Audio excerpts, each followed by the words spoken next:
Tuesday, November the 17th, 2015 at 6 o'clock p.m. Madam Clerk, all of the commissioners are present, along with the county attorney and the county manager.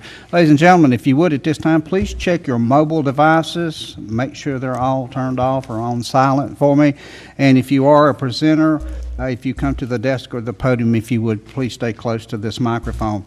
We're glad this evening to have with us Pastor George Logan from the New Day Christian Church, who will be doing our invocation. Also along with, right behind him will be our Pledge of Allegiance with some students from Glen Alpin Elementary, and we are glad to have those here. So if you will stand with me as Pastor Logan gives the invocation, and immediately after that we'll do the pledge. Bow our heads in prayer. Heavenly Father, we thank you for this day. We thank you for your love and your grace, your mercy toward each and every one of us. Father, with all the hostilities in the world today, we take this time to just thank you for a county that has peace and a county in which we are getting along and we're seeking to be one in our community. We're so grateful to know that you're with us, that you'll never leave us and you'll never forsake us, that you are our rock, you're our refuge, you are our high tower. And so we thank you for being in our lives. Thank you that you are trustworthy. Father, I thank you for the commissioners, the awesome job that they have, the responsibility as being gatekeepers over this community. I pray, Father, for their health, for their families. I pray, Father, that it all go well for them in every aspect and every area of their lives, so that they're able to make decisions on behalf of this county that affect all of us for good. You said in your word, Father, that we're to pray for all those who are in positions of authority. So we lift them up. We ask that you give them wisdom. You said in your word that if anyone lacks wisdom, that we could ask you for it and that you would give it to us liberally. So I thank you for a liberal deposit of wisdom this afternoon as we make decisions pertaining to this county and this community. And I thank you, Father, for helping them to think maybe in ways that they've not thought before. I thank you for helping them to do things that maybe they've not thought of doing before, just bringing it to them. You said in your word that you're able to do exceedingly abundantly above all that we could ever ask or think, according to the power of your word that works on the inside of us. So we thank you for that. In Jesus' name we pray. Amen. Amen. Thank you, George. If you bring your students on forward.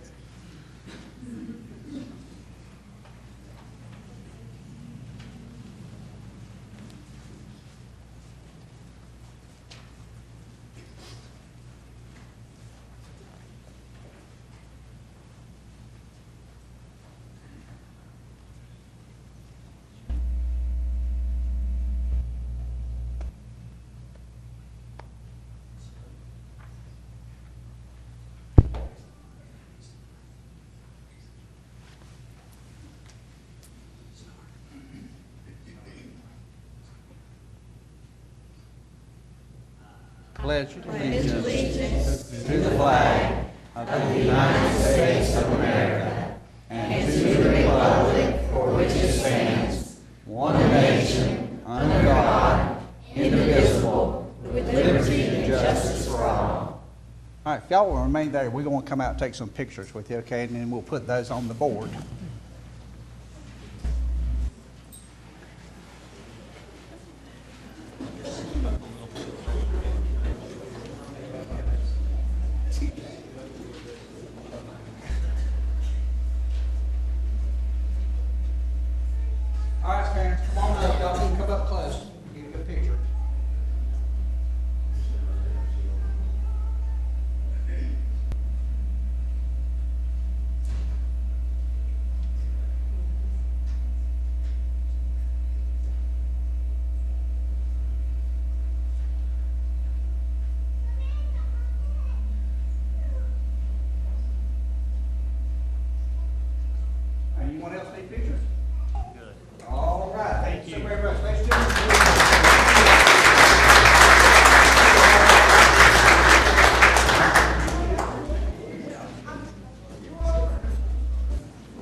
Moving on to item number 4 on our agenda is the approval of the meeting minutes, and we have minutes from our board regular meeting on July the 21st, our pre-agenda meeting on August the 4th, our special meeting on August the 14th, and our regular meeting on August the 18th, as well as our pre-agenda meeting on September the 1st. Gentlemen, I think you've had time to take a look at these, so we'll entertain a motion.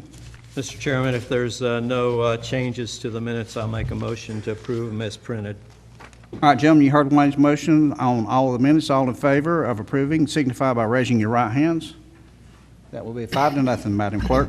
Moving on, item number 5 is the approval of the agenda as amended. The only addition was the decision item number 4.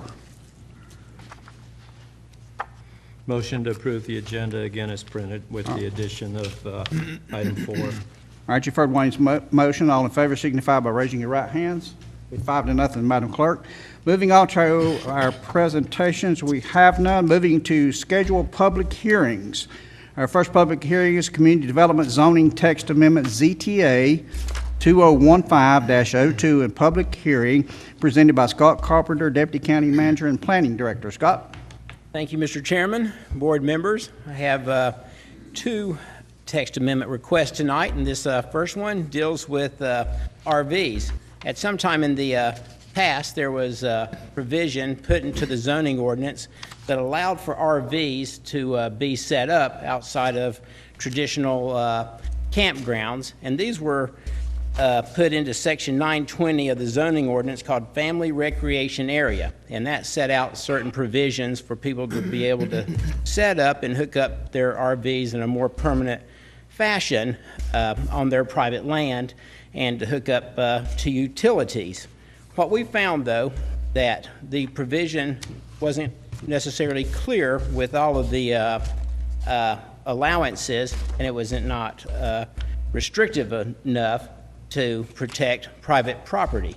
So a whole lot of the requests that we have received in the last 2 or 3 years have been from people with very small lots, maybe a quarter acre, a half acre, or 3/4 of an acre in a subdivision, and they wanted to take advantage of the family recreation area and set up their RVs in a permanent manner right there in the middle of a subdivision. And of course, that is not what the intent of the family recreation area was. It was to allow people who have a substantial amount of land who want to go camp on it to take advantage of camping on it. The other thing that we deal with quite often in the county deals with people wanting to utilize their RVs and to live in them.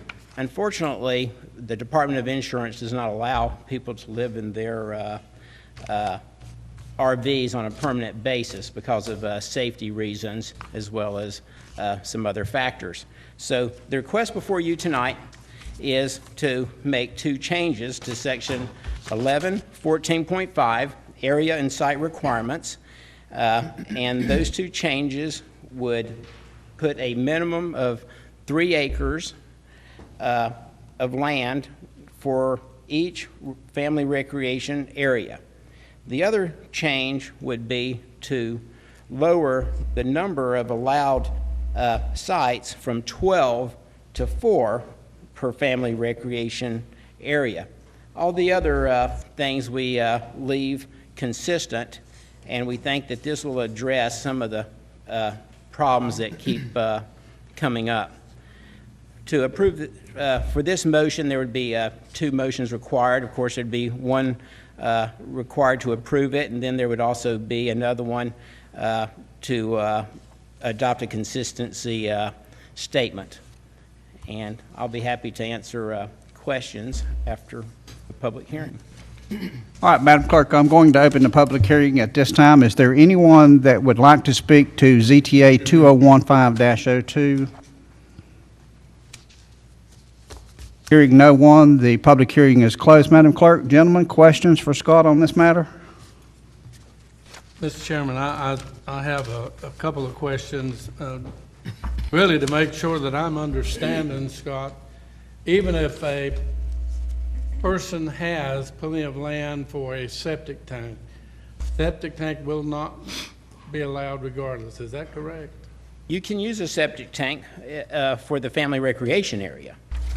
So that's part of the approval, is to allow you to hook up into a septic system or a more permanent water system like a well. I think what you're looking at is if something is in a flood zone type of place, you're not allowed to have certain things in a flood zone. And the other question is, this is a Burke County zoning change. Yes, sir. Does not affect Morganton City. Yes, sir. So Morganton City probably will not allow this. Is that They would never allow this. No, sir. okay? All right. That's all, Mr. Chairman. Other questions or comments? What's the pleasure of the board on this matter?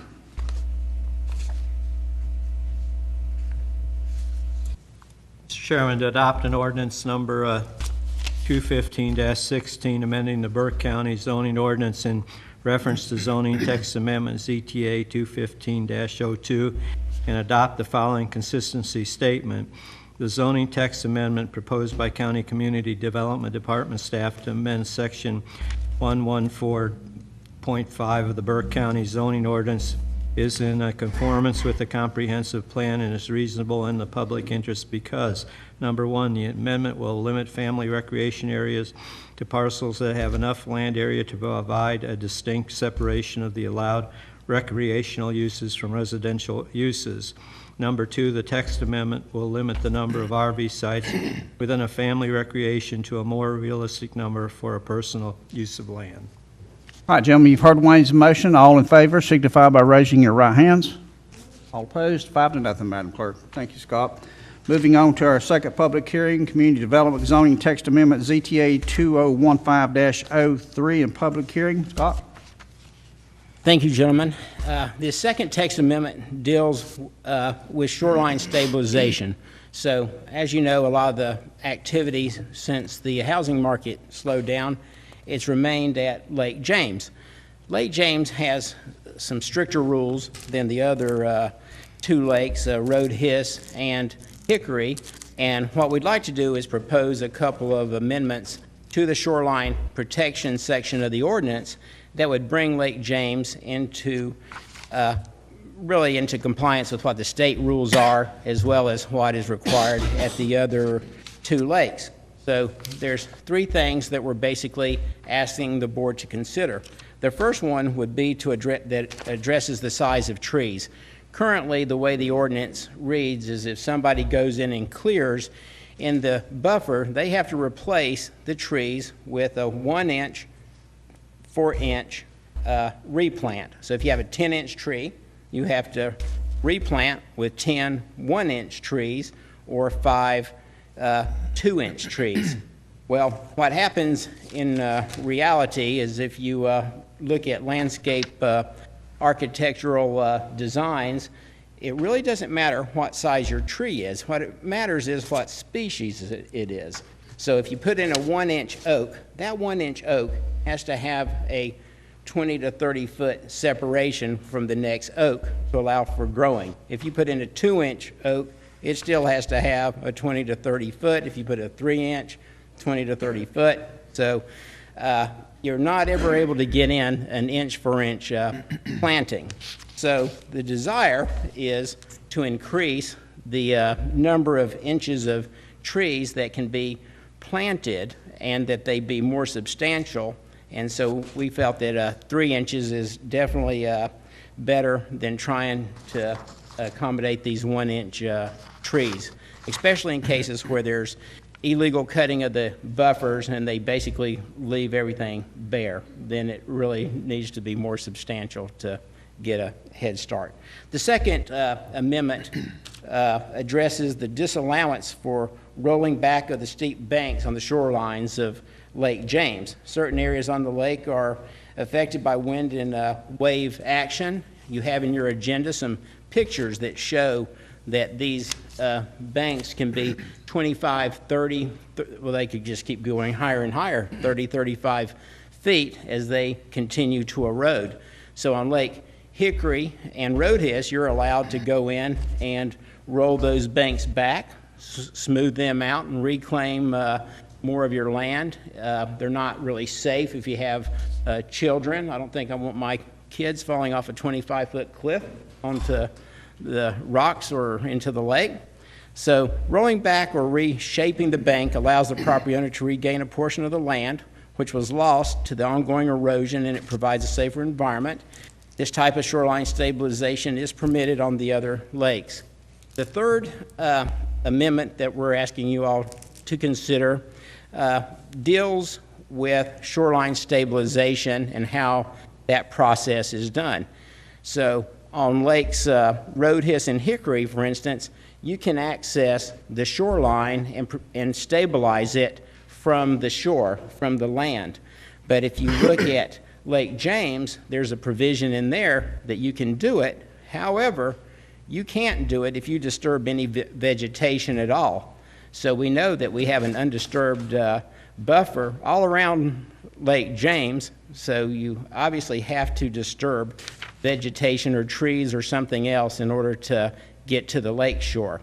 What the provision has done is essentially monopolized the process of stabilizing the lake shores. And the process is very expensive. Some people spend over $100,000 stabilizing using a barge that comes from across the lake and brings in the materials and stuff. We've heard comments, or at least I have for the last 3 years, that people didn't feel that that was fair. So what the proposed amendment does is it allows essentially a 15-foot corridor to be cut to the lake, and of course it has to meander as you make your way to the lake shore so that you can't see homes and other things like that from the lake. Then that has to be planted back, and a landscape architect would have to provide a plan of that replanting. So those are the three things that we're requesting, is the 3-inch tree size and the allowance for accessing the lake shore from the water. And then the second thing, I forgot what it was, is for the steep banks and the rollover and the engineering required to do that. And if you'd like, I can read verbatim the sections, and I'll ask the chairman if he would like that, or if you would. Gentlemen. I have 1 and 2. I have the 2 zoning text amendments, and then I have 1 and 2. I don't have number 3. Does anybody have number 3? Which is the third one? Which 2 do you have, sir? The amendment to reduce number of trees required. Okay, that's the first one. They can plant a larger tree, and will increase the option of property owners living on Lake James who desire to stabilize and protect the shoreline of the property. I don't have 3. Do you have 3? I don't have 3 either. Yeah, 2 and 3, 2 is just under that paragraph, says the second amendment on the bottom of page 128. And then number 3 is in the next page, 129, the third amendment. Mine doesn't have, well, wait a minute.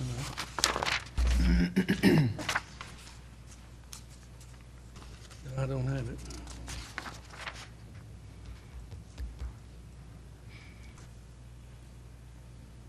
It's just, I think the third amendment is on page 129. It's a pretty good paragraph. yeah, it's in paragraph form, it's not numbered. Okay.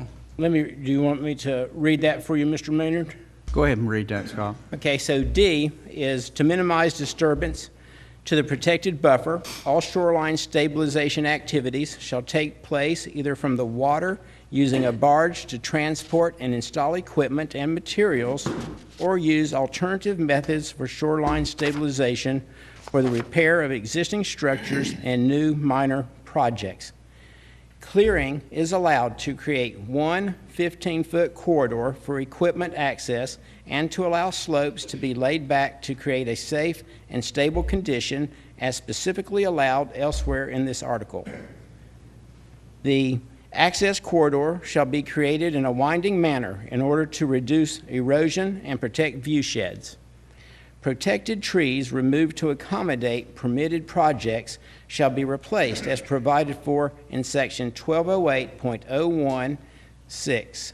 Any disturbance to the ground cover within the buffer shall also be restored. In order to assure suitable reforestation of the buffer, the replanting plan must be designed and installed under the supervision of a licensed landscape architect. Prior to issuance of a certificate of occupancy, all work shall be inspected for compliance with the submitted replanting plan, if applicable. Okay. That completes your presentation? Yes, sir. All right, at this time, I'm going to open the public hearing for ZTA 2015-03. Is there anyone that here that would like to speak to that? Anyone? Hearing none, Madam Clerk, I will close the public hearing. Gentlemen, questions for Scott? Oh, Mr. Chairman, I think it's a needed zone change, and I believe I asked all my question at pre-agenda, so. Any other comments or questions? Well, I just think it's positive that we're going to, the property owners are going to be able to come in by truck or contractor and come down their property, and even though they're going to disturb the foliage or trees or whatever, that they're going to have to plant back. But I never understood why we had to have somebody come in by the lake to plant rickrack or whatever. From day one when we first did the Lake James plan out there, so I think this is very positive. Other comments? Yeah, what's the pleasure of the board? Mr. Chairman, if I may, would like to make a motion to adopt the ordinance number 2015-15, amending the Burke County zoning ordinance in reference to zoning text amendment ZTA 2015-03, and adopt the following consistency statement. The zoning text amendment proposed by County Community Development Department staff to amend Section 1208 of the Burke County zoning ordinance is in conformance with the comprehensive plan and is reasonable and in the public interest because the amendment will reduce the number of trees required for replanting within the natural woodland buffer by requiring a more appropriate size, larger tree to be planted back. Number two, the text amendment will increase the option of property owners living on Lake James who desire to stabilize and protect the shoreline of their property. And we will add to it Scott's reading of the third zoning text. All right, you've heard Maynard's motion. All in favor signify by raising your right hands. 5-0, Madam Clerk. Thank you. Thank you, Scott. We'll move into our section number 8 is informal public comments. Madam Clerk, has anyone signed up? Yes, Mr. Chairman, members of the board, I have 4 speakers tonight. I would call Pat Messick. Please let me remind each speaker when you come to the podium, if you would, state your name for us and your address.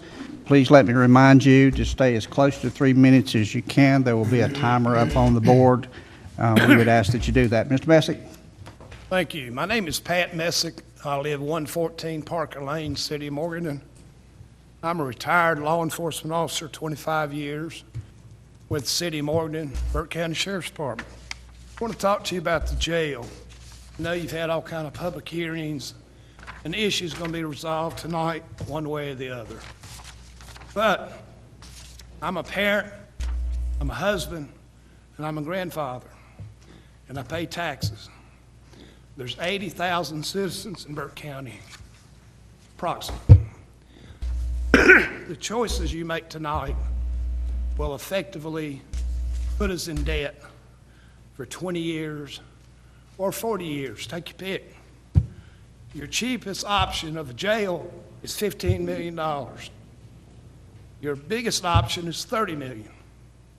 So somewhere in between, you're going to vote tonight, and we're going to be in debt for a jail we don't need. In 1995, when I was at the sheriff's office, Mr. Simpson over there was the county commissioner. 80 prisoners, state of North Carolina, we were getting paid $40 a day. 80 prisoners. Mr. Simpson, Mr. Jacobin said, the state's going to pull out. The state pulled out. Burke County could not pay the debt. So Burke County sold the jail to Catawba County 20 years ago. That's what Catawba County's here today. That jail's paid for. What are you going to do with it? 3 years from now, Catawba County's leaving. They're building their jail. They've already made a decision. You're going to have a jail empty, and you're going to buy it. Now, you're not going to get it for $1. Catawba County will get fair market value for that jail. Fair market. I don't know what it's worth. I don't know what it's worth in 3 years. But you're going to have to pay for it. Then what are you going to do with it? 176 bed empty. Now, your cheapest option, according to the News Herald, is to build at Government Drive at $15 million. 256 beds. Well, my math, it's going to take you 3 years to build that jail. So you're going to have 250 beds at Government Drive, brand new jail for Sheriff Winston, and you're going to have 176 beds that you're going to own. What in God's name are you going to do with 400 beds? Do we have 400 prisoners? I don't think so. I don't know what the crime rate is today, but you're not arresting 400 people a day in our jails. No way. So how can you spend 15 million bucks? How can you spend 30? How can you put my granddaughter in debt? She's 1 year old. She won't pay that debt till she's 41 years old. We're going to be dead and buried and gone and forgotten. But our children are paying the debt you're putting us into tonight. Sheriff Winston is here. I read the paper. How many beds do we need? What's the jail population today? What's the jail population 5 years from today? 10 years. Where's the surveys? Maybe you've run them, I don't know. Maybe you discussed it, I don't know. But, gentlemen, you're under the clock. The courthouse, you're working with the city of Morgan today because they wouldn't shut Bushell Street. Now they're going to shut it down. Without objection, I'm going to let you finish up, okay? Thank you. Now you're going to work with them. The people called you in an uproar. Don't move the courthouse. The lawyers called you. Mr. Simpson's colleagues called you. The attorneys called you. The judges called you. You're not going to move that courthouse. It's going to stay right here, unless I'm wrong. You ain't going to spend $30 million to make a courthouse and a jail on Government Drive. How can you spend all our money? How can you put us in debt for 40 years? Shame on you. Shame on you. Shame on you. We don't need the jail. We got one. You got Burke County Jail, 60 prisoners in that jail, 176. Do the math. Thank you. Thank you, sir. Dr. Plyler?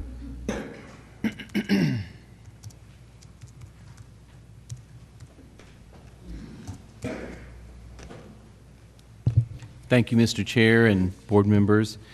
I'm Edward Plyler. I'm a family physician by training and Chief Medical Officer of Continuing Care at Carolina's Healthcare System Blue Ridge. I reside at 507 West Union Street in Morganton. I've been in Burke County for 31 years. I'm here to speak in support of the Burke County Diabetes Collaborative. This was an action from the Community Health Needs Assessment of 2013 that was done jointly between the hospital system and our Burke County Health Department. The action from that was to develop a diabetes resource center to help improve the detection, prevention, and treatment of diabetes in our county. Just a few statistics, and I believe the commissioners were sent in a separate cover the 2014 State of Diabetes in North Carolina report. But just to go on record, diabetes has doubled in the state of North Carolina since 1995, and it's projected to double again by 2020 due to the baby boomers entering the Medicare population. Uncontrolled diabetes reduces life expectancy by 15 years. It's the 7th leading cause of death in North Carolina, and it also contributes to other causes of death such as coronary artery disease and stroke, as well as blindness and kidney failure. It is projected to cost our state $17 billion by 2025 if it continues on its current path. Burke County is a forward-thinking county, and I commend the commissioners on the employees that you have that work in the healthcare arena. They are very innovative, and I've been very impressed with the leadership. It is rare to have so many agencies in our county starting to collaborate to find ways to more efficiently manage chronic diseases and hopefully help reduce healthcare costs in our county. Our plan is to develop an evidence-based, cost-efficient approach to the identification, prevention, as well as management of diabetes. This plans to be located in Rutherford College on the Valdez Hospital campus. Basically, we want to reduce the incidence of diabetes, improve the management, improve quality of life, and eventually, over time, decrease healthcare costs to our small businesses and our industries in our county, as well as make it an economic, attractive county for other industries as we improve the health of our community. This is a population health strategy. I urge you to support the funding for the Burke County Health Department positions as part of this collaborative with the Carolinas Healthcare System Blue Ridge. Thank you for your time. Thank you, Dr. Plyler.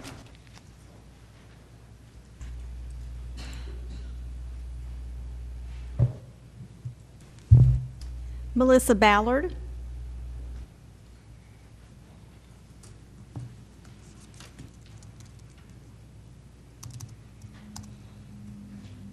Good evening. My name is Melissa Ballard. I'm from Huntsville, Alabama with the Broadway Group, and I'm here to speak just briefly about the proposed rezone request 2015-05. Just wanted to remind you of a few points that we've made. We've been through this before and have talked about this probably a whole lot more than we should, but we're within a mile of the interstate. We're surrounded by commercially zoned properties. The land use plan is being rewritten, and this property will likely be targeted as a commercial, best suited for the commercial property. We're proposing the project and will be required to do extensive work mandated by the DOT. We're paying careful attention to the environment as it will be regulated by NC Diener. The reality is the property owner is going to sell the property. We would like to be the buyer and the owner and the developer. We're creating jobs and revenue for the county. So the question really is not whether this is a good location for a Dollar General. The question is it a location that's best suited as commercial use? Thank you. Thank you, Ms. Ballard. Wynn Huffman.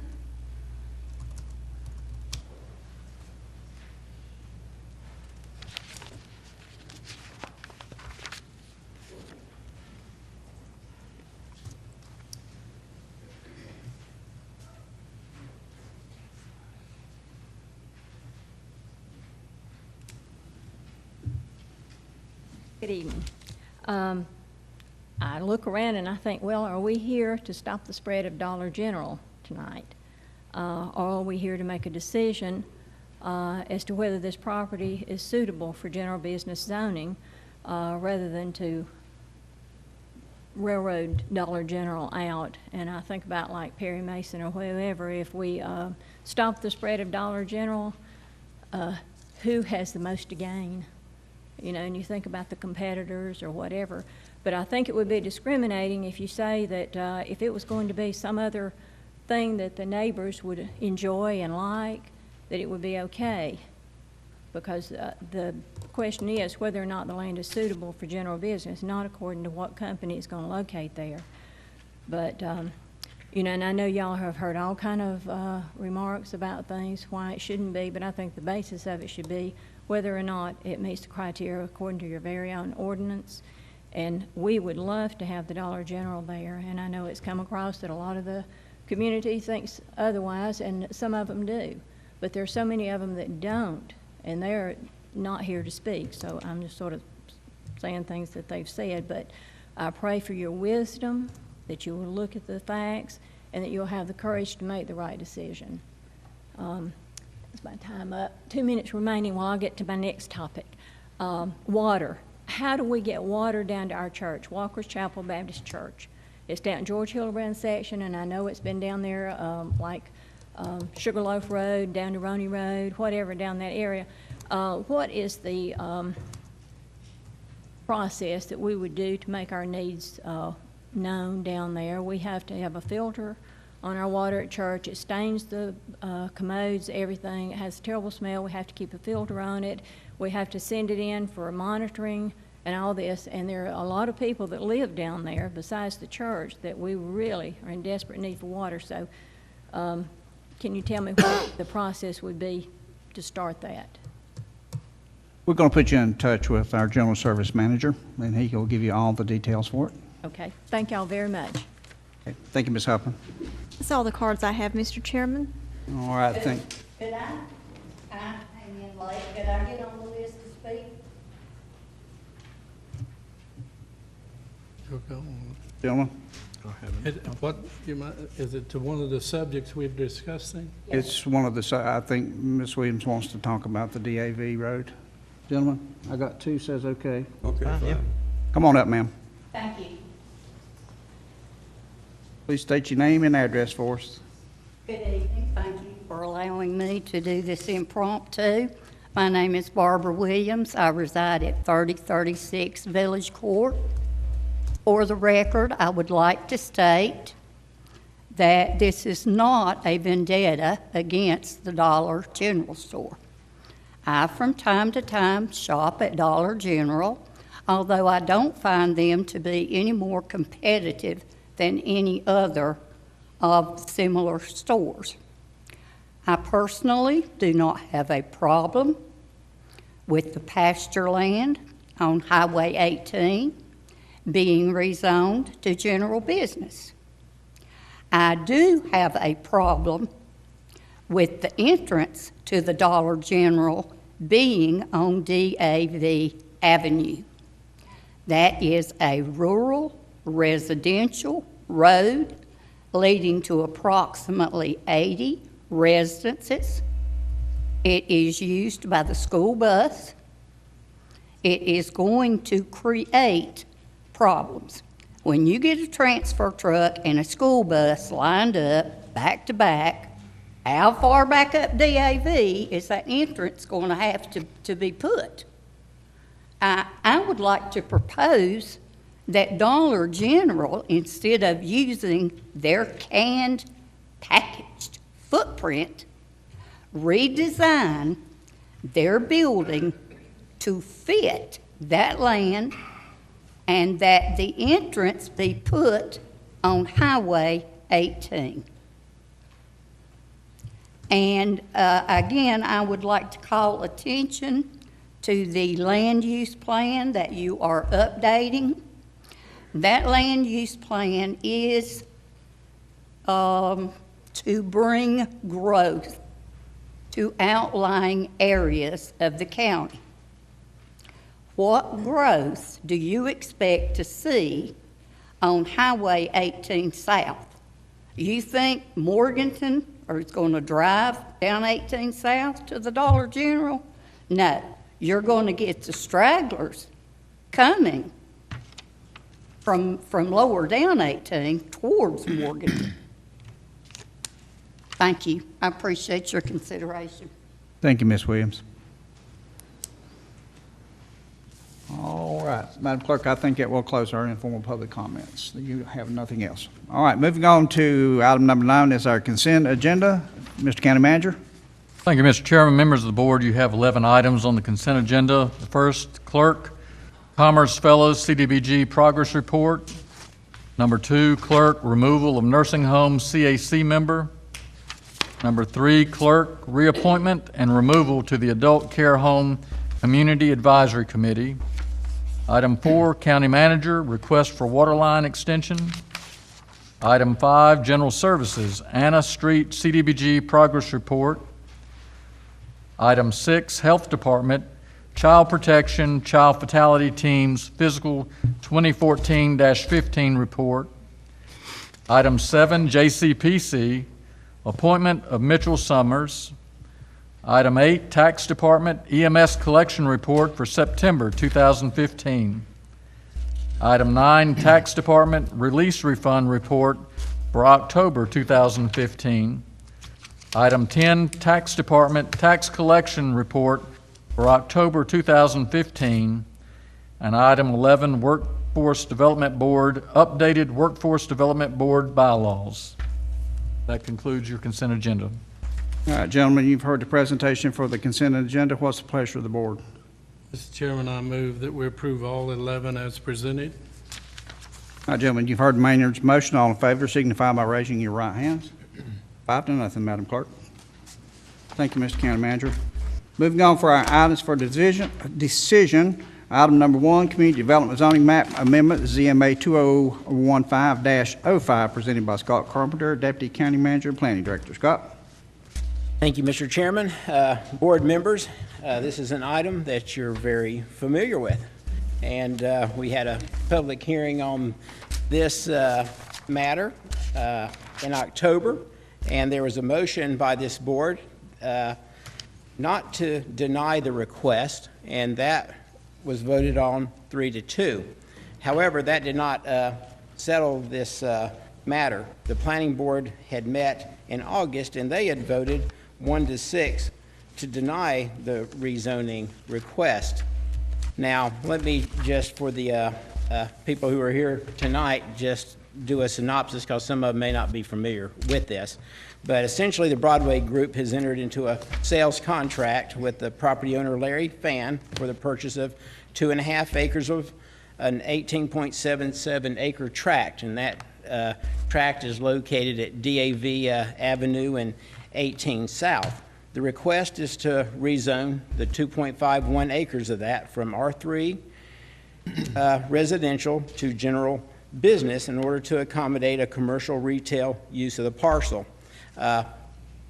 We don't put what the specific use is, but I know that you all are very familiar with what's being requested through the public hearing that we had. This zoning map amendment request is to rezone PIN number 27126482270. I will not do a site analysis because we have done that. I think we've discussed that twice.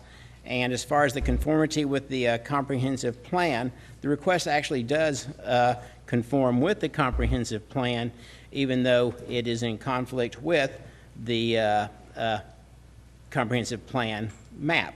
So that is a general map, and I think that you all are aware in the updated version of our land use plan, we show this area as a neighborhood business area. So what the board action needs to be this evening is there needs to be a motion to approve this request and a vote taken on that. All right, gentlemen, questions or comments? Mr. Chairman, in 1993, when we passed the comprehensive land use plan, which encourages economic development strategies in areas along the I-40 corridor, US 70, and other areas where the county expects growth. However, this subject parcel is recommended for residential development. Now, if I remember right from that plan back in 93, the idea of this plan was to protect some of the subdivisions that we have in Burke County. And by doing this, we're not protecting that subdivision that's back in the back of that area there. Also, when you look at, everybody's had a chance to speak to this. When the Planning and Zoning Board had their hearing, there was 15 people that spoke, 5 spoke for it, 10 spoke against it. When we had our public hearing, it was the same amount of numbers.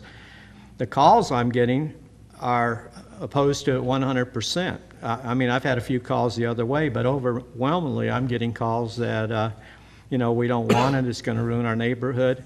To make the motion here to deny the rezoning, it says we need a planned, what was the county attorney said, which we haven't, nobody prepared in the, they only prepared one for if we pass the motion. Zoning consistency. There's none been made for if we turn it down. It's only been made if we vote for it. But again, we listen to our taxpayers, and again, the majority of the taxpayers I've spoken to or whatever that live in the area, not that live in other areas, have spoken very highly against rezoning that property.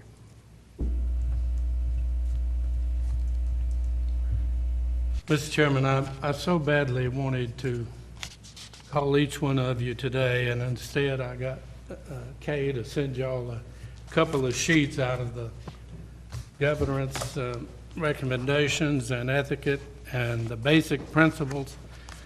And I'm going to ask Scott again, because it plainly indicates that as a whole, when you're up here trying to make decisions, that those decisions are based on merits and not manipulation or intimidation of anybody else, just on the merits of it.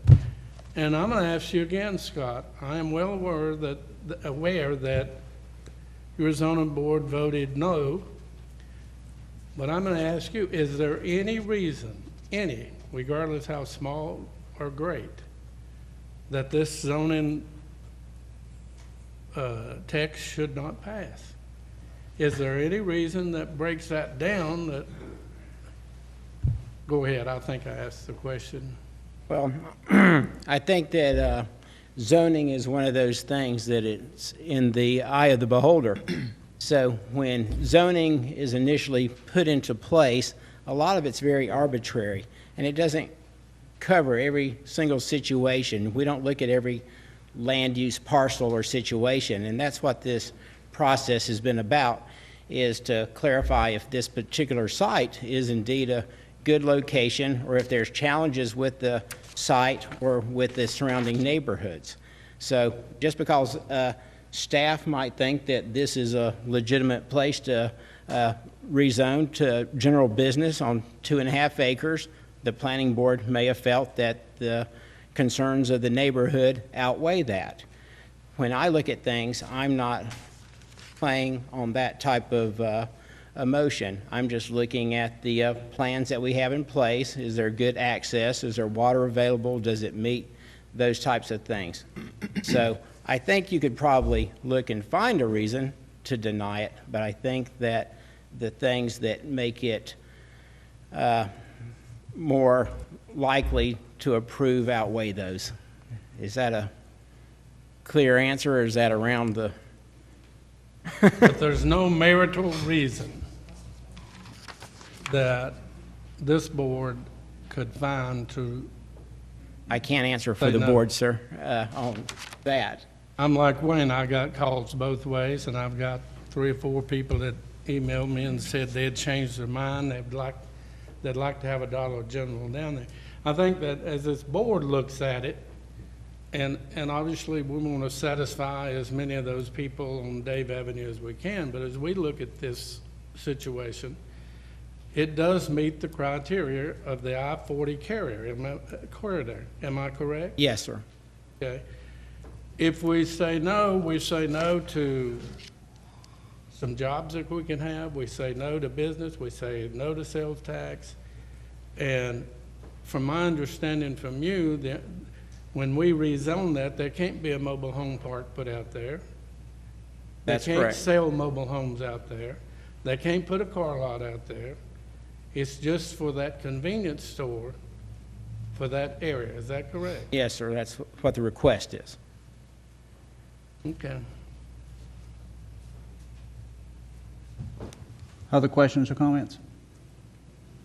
I have a couple comments. I said last meeting that about people owning property, being able to do what they need to do on that property.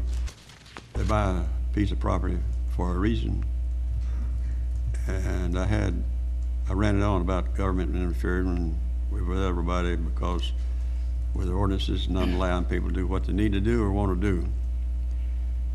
When I look at, I went out there and visited, drove up and down 18 and DAV, and I heard people tell me at the first meeting that there was no business along that strip there. There are businesses still there operating on that strip.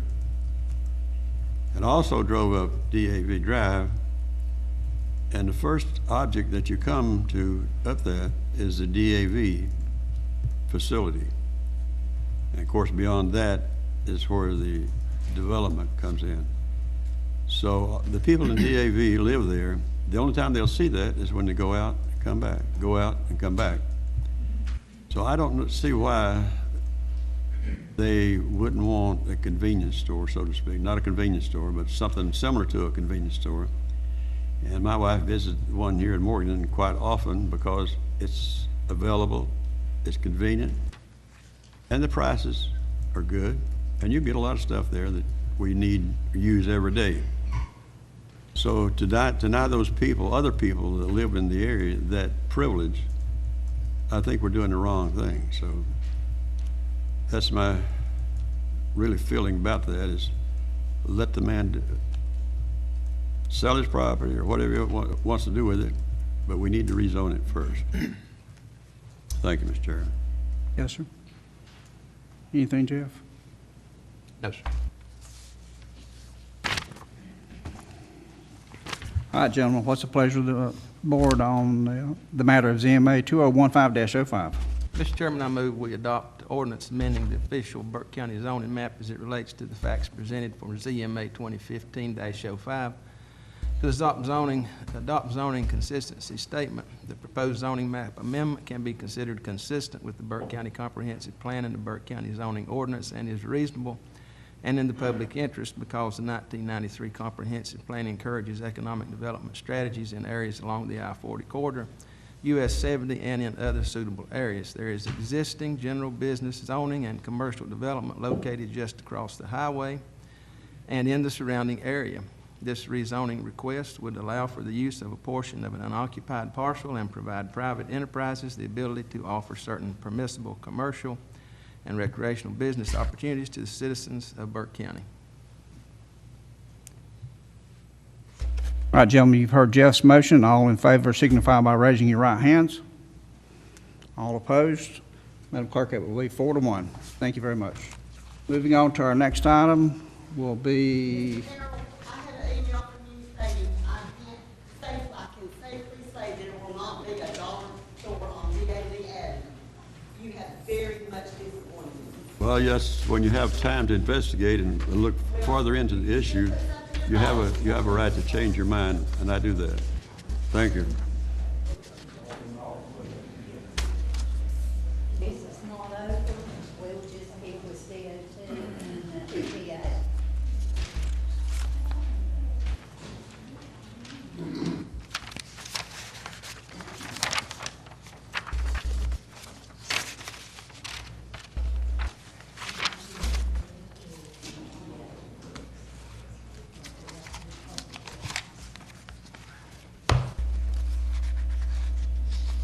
All right, moving on to our next item will be a subject title is the Health Department funding for the Diabetes Collaborative, presented by Rebecca McLeod, Health Director. Rebecca?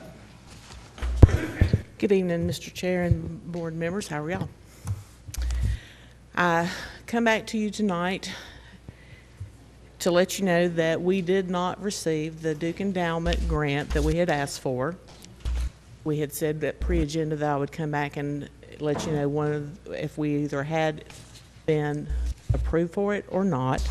And if we had not, for the Diabetes Collaborative Center, one that Dr. Plotter spoke on earlier, would be to ask Just a for- minute, Rebecca. Mr. Sheriff, thank you, sir.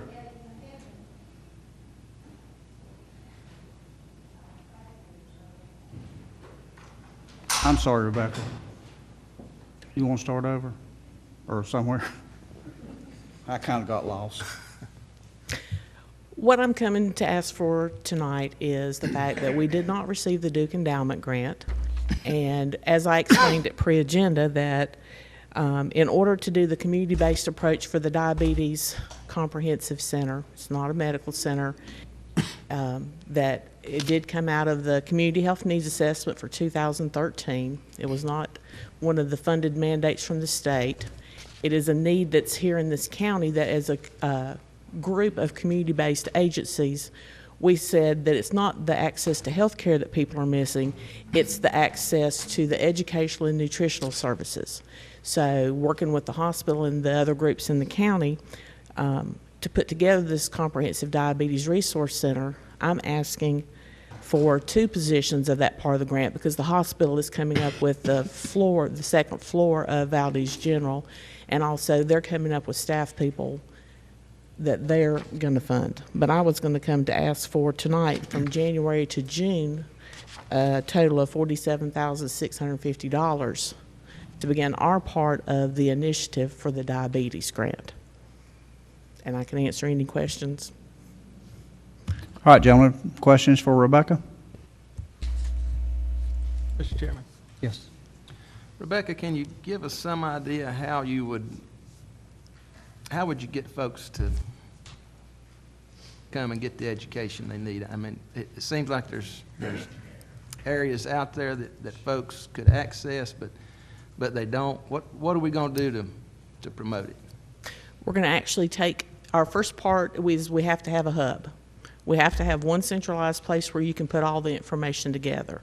Then what we would do is in the rural areas, because transportation is a need in this county, and would be to take, if we have the positions, because right now we don't have the positions to provide the services. That's the bottom line.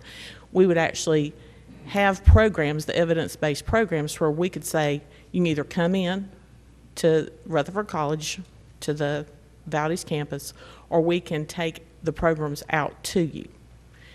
And that's really the second part of it, but first we have to have the people to do it. So we would advertise in this county.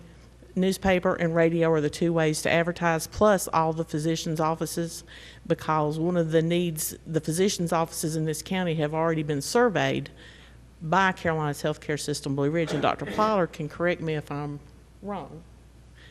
But one of the things that the committee did was we actually asked the doctors, would you send your patients to there? Because one of the reasons in the Duke Endowment and Kate B. Reynolds why we didn't get it was because we want to serve everyone. And those 2 groups want to serve low indigent people. And you have to be able to take it out to them. So to advertise to them and take it to them, radio, newspaper, then word of mouth. Word of mouth in this county is one of the best ways to get the word out there. So we'll take it out to them. But we have to have the people first, and that's what this is asking for, is the persons to be able to take it to them. Does that answer? There's no magical way to advertise except for taking it to the people. I guess what I'm looking for, what's a magical way to get folks to want to take care of this issue? They're going to have to want to do that. And it's one of those things over time that they will have to, they don't have the services right now. The resources are not there. The doctors don't have the time to spend with them, to take the time to say, these are the things you need to eat. This is how you need to do what you need to do to take care of yourself. And we live in a fast-paced society that people just kind of go. And they don't take care. They stop down here at McDonald's. They stop at Burger King. No offense to any of those, but they may not eat the healthiest things that are on the menu. And it's a way to give them that opportunity. I can do this, and it's not going to break my bank. I don't know if that If the answered. doctor refers them, will there be any Medicare, Medicaid, any insurance? We will be able, if they have any type of health insurance, we will be able to bill that.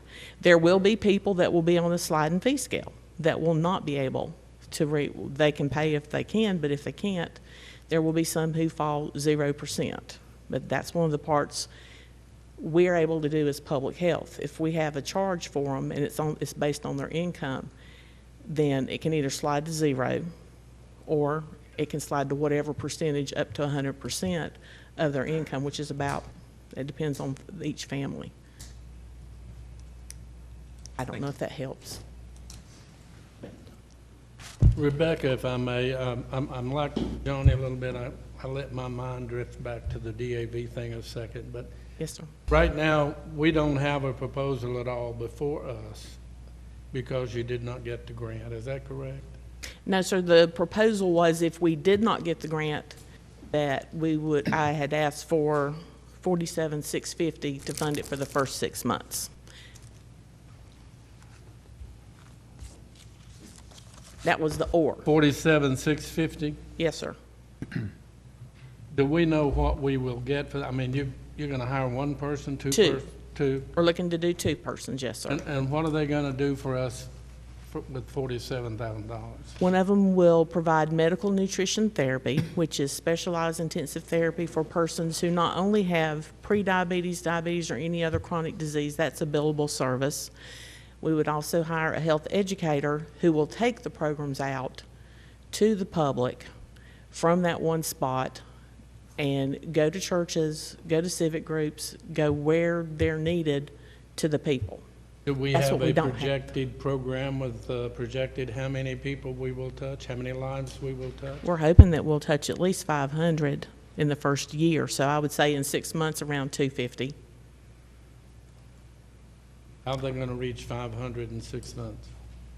We will have to, again, get Is the. this group meetings? Or Some one-on-one? can, both. It can be either group or one-on-one. Because this is not only addressing the medical and the nutrition, that's the part we're doing, but we're also looking at persons' physical activity needs and addressing them where they are, not telling them to go join a gym if that's not where they are. If it means just taking them, if you can't walk from here to the parking lot, how can we get you to walk from here to the parking lot? So that you can start on your health. You have to take it in baby steps because they didn't get where they are overnight. We're not going to get them back to where they need to be overnight.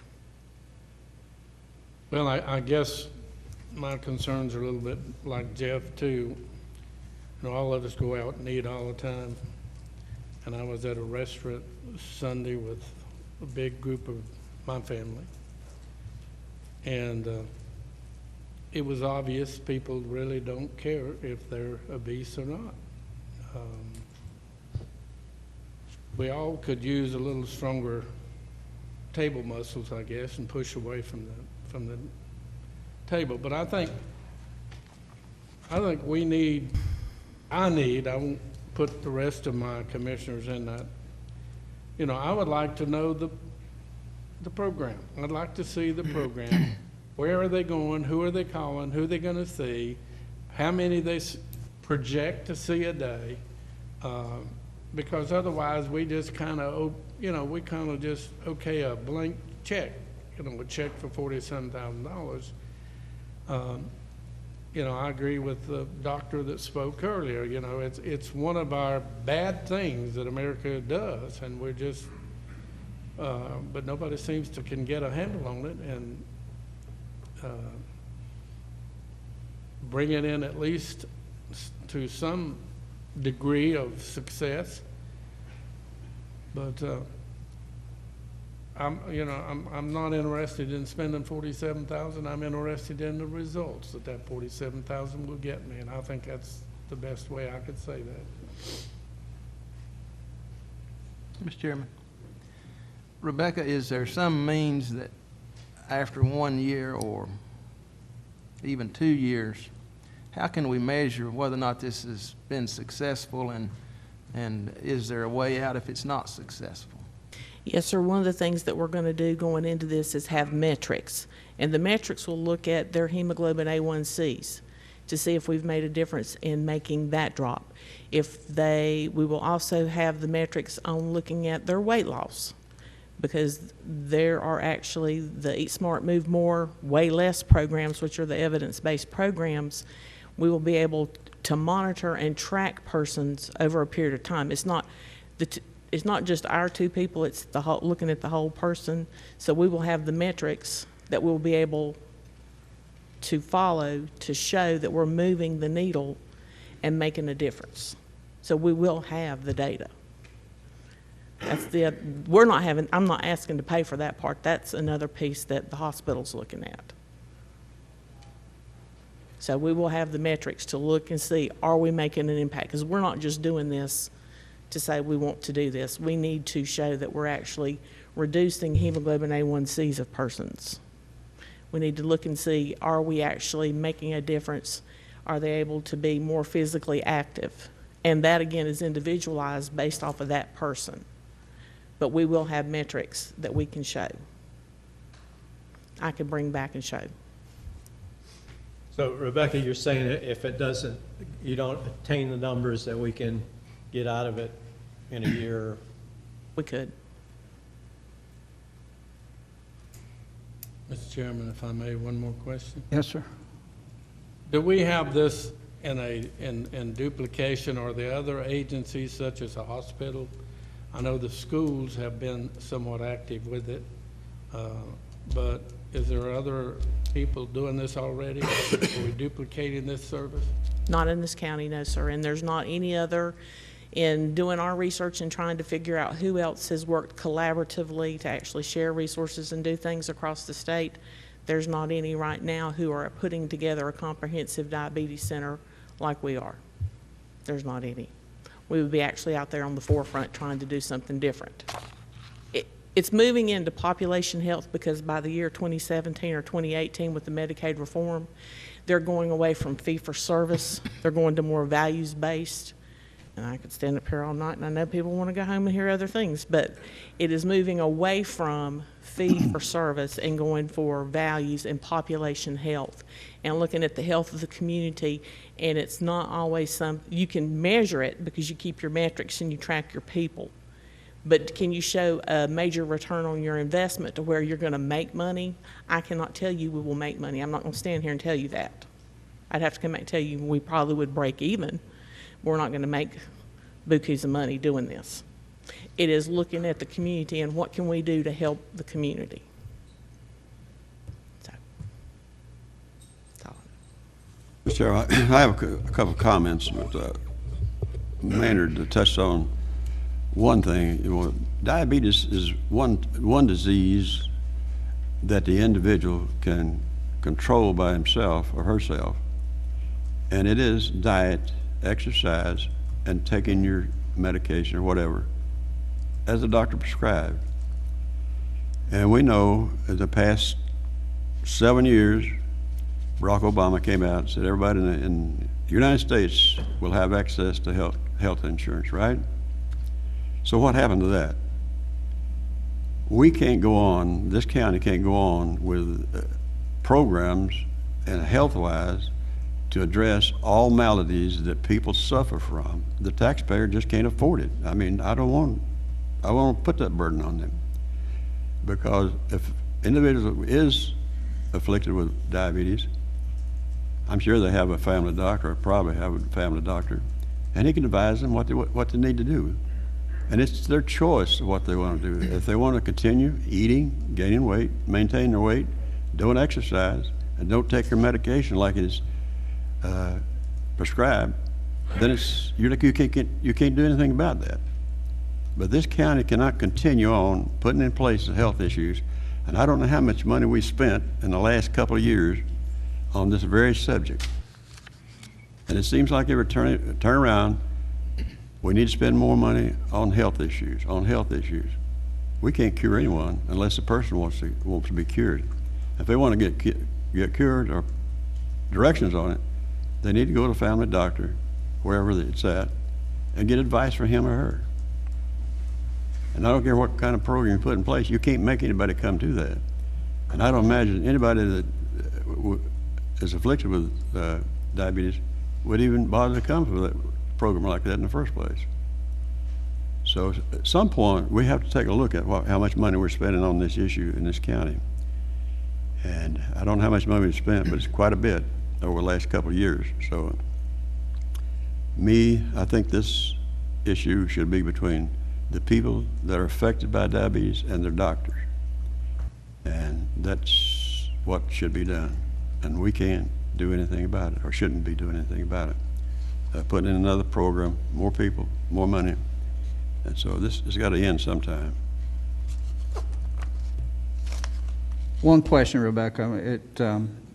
You've got a targeted number of 500, and you can tell me how you arrived at that. And it looks like that you have the metrics in place to show us a return on an investment if one was made. I guess the question is, what happens if we don't do it? What happens if we don't invest into a diabetes program? What happens? As the health director, what do you think is going to happen? If we don't invest in it, then people will, as Mr. Carroll said, make a choice whether or not they want to do something. The doctors do not have the time to sit down and tell people how to do things correctly. But if we don't choose to work with population health, then the overall health of the community is just going to kind of be as it is, and we may or may not be able to attract businesses when they want a healthy community. But again, people have made their choices if they would like to do something. So it's... I'll make another comment. I have a sister who's a retired licensed practical nurse. And if you ask her, one of her statements is that if her doctor was going to tell her if she had cancer or sugar diabetes, she prefers cancer. And when you understand that sugar diabetes can affect every organ in your body, it can take your eyesight. It can cause you to have your legs, feet, legs, and so forth amputated if you don't take care of your body. When doctors tell people over and over again that's what's going to happen to them, and yet they continue on that dead-end street, if you will, to practice unhealthy habits. And for this reason, my heart says, yes, we ought to do this. My analytical mind says no, that we're spending money and we don't have a way to track the results. We don't have a way to make sure that we're out there and we are saving or affecting lives for the better. And, the only way I would like to support this is that you promise, or you commit, not promise, you commit to the board, you will develop a system that tracks that we can get a report back. There is a system that's going to be put into place, and that is one of the big things, because if you look at any funders or any collaborators, they want to know, how have you moved the needle? Who have you helped? What have you done? And that is one of the things that we have spent a great deal of time trying to figure out. What are the metrics? What is it we can actually do? So we have looked at that. We are going to do that. Do we know how many people in Burke County that are Burke County residents that has sugar diabetes, has been diagnosed with sugar diabetes? Dr. Plyler? Come on up, Dr. Plyler. There's probably a couple of questions that you That's can more answer. of a doctor one, because I'm going to do that side. I know you have the answer to that. In the community health needs assessment, it was estimated that up to approximately 30% of the county either has diabetes or are at risk. There's a new category now called prediabetes, which is defined by hemoglobin A1C of 5.7 to 6.4%. That's just been in place for 2 years. That's the rising risk group. If you include those, it's up to about 30%. I think there's about 10 to 15% actual diagnosed diabetes. So numbers in this county, we have 89,000 plus people. If you're looking at a third of them, around 33,000 people. Well, practices. Just in the Blue Ridge Medical Group associated with Caroline's healthcare system, we know, and we have a very sophisticated data tracking system, Mr. Taylor, just so you know, we have about 5,000 that are actual diabetics. So we estimate out, if you double that, there's a good 10,000, which kind of fits close to the 10% to 12% amount in the county. Those are actual diabetics. Is there a target area that you would have more success with changing somebody's habit? Is somebody under 21 or somebody under 30? Is it? A very good question, and I think we believe that the pre-diabetic target area may be the best, the rising risk group, to try to affect the future. It's like a bell-shaped curve. The diabetics that Mr. Carroll and you were talking about, there are people that are motivated and people that aren't, and some of those will never be able to change. But there's a significant portion out there that want to change, but they don't have the resources and the coaching and the understanding. And a lot of the primary care all the primary care physicians have said they need places where people can go for that type of intense education to help them get on the right path and maybe stay on the right path. In the pre-diabetics, the ones that don't have diabetes, you can actually prevent the disease, and that's where the savings will come to the healthcare system in the future. And better management of the diabetics that we have, that's the tougher part to answer, because you're right, there's a lot there that's very personally driven, but we think we can influence the next generation, our generation, with better pre-diabetic education. The hospital is committing resources, are committing close to $500,000 to this project, with the in-kind space, upfitting of the space, and providing at least 2 to 2.5 positions, as well as the computer system and the data management. One final question, and I'll shut up. Is there, according to Denny, our tax guy, we got about 33,000 residents in Burke County. Do you intend to include a mailer to all residents in Burke County? Once we get our program up and going, our marketing strategy will include mailings. We'll certainly be targeting the primary care offices as well as our health department efforts out in the community to make this where anyone can self-refer to this resource center. You don't have to have a physician referral unless you're trying to get insurance reimbursement. That does require a physician referral.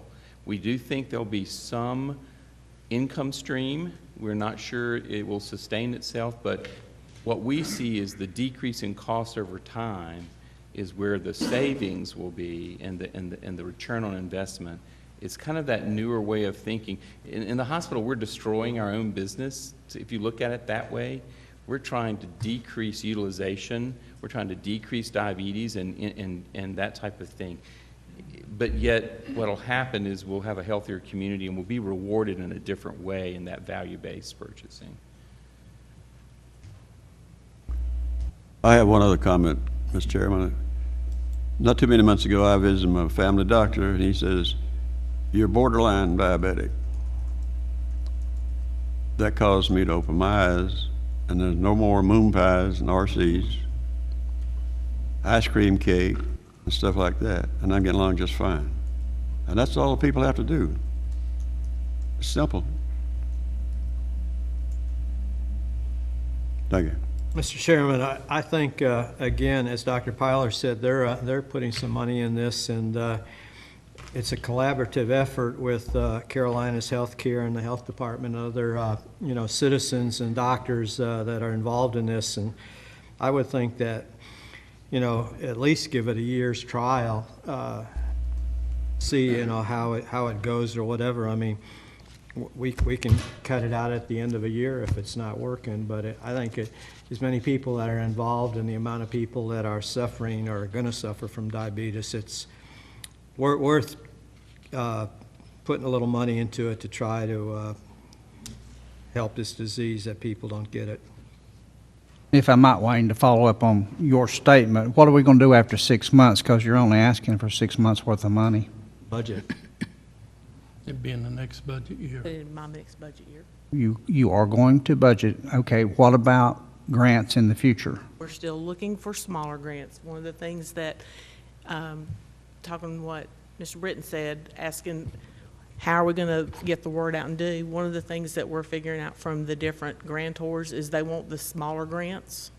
And there's a lot of smaller grant funders, and they want to do small programs that have a real quick success and turnaround. So asking them to help us put together the all our things, we're still looking for grant money. We haven't stopped looking for money. Anybody wants to give us money? We'll take money. We're still looking for money. My question is, why did we go Duke Endowment when Cape B. Reynolds was the one that was pushing the initiative? Can you answer that, Dr. Plyler? If I may speak to that, I'm new to the grant writing business, but Okay. from what I understand in talking to the grantors, they were very attracted to this grant because of the collaborative nature.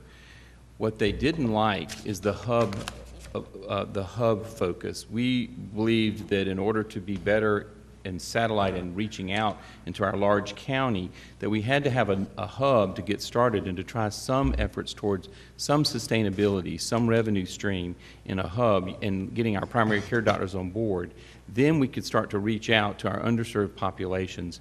We have strategies towards our low income, our Hispanic population, as well as through our faith health network that we're developing.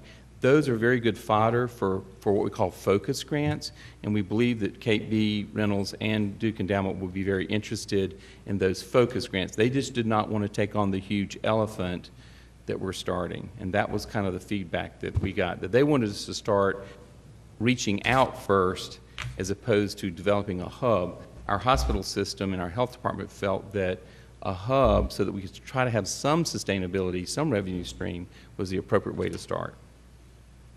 Okay. All right, gentlemen, are there any other comments or questions? If not, we can, what's the pleasure of the board? Motion to approve the request. All right, we have a motion to approve an appropriation from the general fund in the amount of $47,650 for 6 months, January through June of 2016. All in favor, raise your right hand. Chairman, just, Okay. you I'm sorry. approve with that additional, I was going to say we needed the 47,000 on there. Yeah. And that's all we're committing to at this point. Right. Yeah.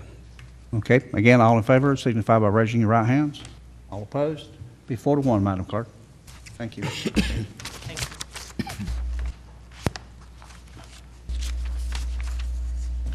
And moving on to our next item will be Department of Social Services, be reclass of an AA3 position to an IMC3 position and create an additional IMC3 position. This will be presented by Doreen Hernandez, DSS Director. Doreen? Thank you, Mr. Chair, members of the board. You've got a full agenda, so hopefully mine will be an easy item for you. I think it will benefit everybody. We would like to absorb all of the duties of a recently vacated Administrative 3 position, reclassify the position to the Income Maintenance Caseworker 3, and add an additional Income Maintenance caseworker with the savings to the county. There is a higher reimbursement rate for Medicaid. Mr. Carroll was asking where those people went that were applying for Medicaid. They're definitely coming to our department. They're there. There's 20,000 recipients of Medicaid right now, so they continue to come and we continue to serve them. We are struggling the most in the long-term care unit. These positions are very important. They're very specialized. I can't borrow staff from another unit, bring them over and have them do that work. It's difficult. It was difficult before NC-FAST and before we got additional people coming through, but continues to be a challenge. The staff in that unit have worked overtime. They work in the evenings, early in the mornings, 200 comp hours. So we're trying very hard to manage with what we have. And I think by allowing this change will help us to better serve the ones that need it most. Long-term care can be very expensive. Families are struggling when their loved ones need to be placed in long-term care, and we need to be able to assist them very timely and get them what they are allowed to have. So with that, I'll wait and ask for questions. All right, questions for Doreen? Mr. Chairman, I have a couple, 3. Talk about the admin assistant. How long has that position been in the works? That position vacated in October. I know it's been vacated, but how long has it been there Prior to before? that, that person had been there, I would think, at least 5 years. 5 years. Yeah. And why was it vacated? The person in that position decided to go to another position within the department, and then that allowed us the opportunity to look across the agency and decide where that position could be best utilized. that would indicate to me that the admin assistant wasn't needed in the first place. I think there's been changes to that position recently. You've got, our human resources has 2 positions now that can help with some of the duties that typically were allowed to be done by that position. And when you just look across the board and how many people we can help in each of those positions, it's clear that it needs to be in long-term care. That's where it needs to be. The other duties will just need to be absorbed by, the remaining duties will need to be absorbed by another unit. What was the salary of this assistant? The administrative assistant, Mm-hmm. the salary was $32,666.52. There were fringe benefits of $12,461.84. The total cost for the position was $45,128.36. State reimbursement rate was 50%. And the county responsibility was $22,564. Okay, and then for the long-term care position, the salary was $29,630, fringe benefits at $11,954. Total cost for that position was $41,584. But you've got the reimbursement rate of 75% on that position. So the cost, the county responsibility for that position is $10,396. Do you have an estimation of the number of new hires that your department has taken on board over the last 2 years? I don't have an estimate over the past 2 years. Last year, we used a state tool that indicated that we were in need of, I believe, 37 additional staff. We asked for 21. We received 6. We asked for several in this long-term care unit. Growing pretty fast there, huh? It is. You want to know where those people went. They're coming through our door, and we have to serve them. So we're doing the best we can, but I think this long-term care unit in particular really needs attention. Where do you just base the county could save $1,700? How do you come to that? That was the differences between what the county responsibility is. For the administrative assistant, it was $22,564. And then the responsibility of the county just for the IMC 3 position for one is only $10,000.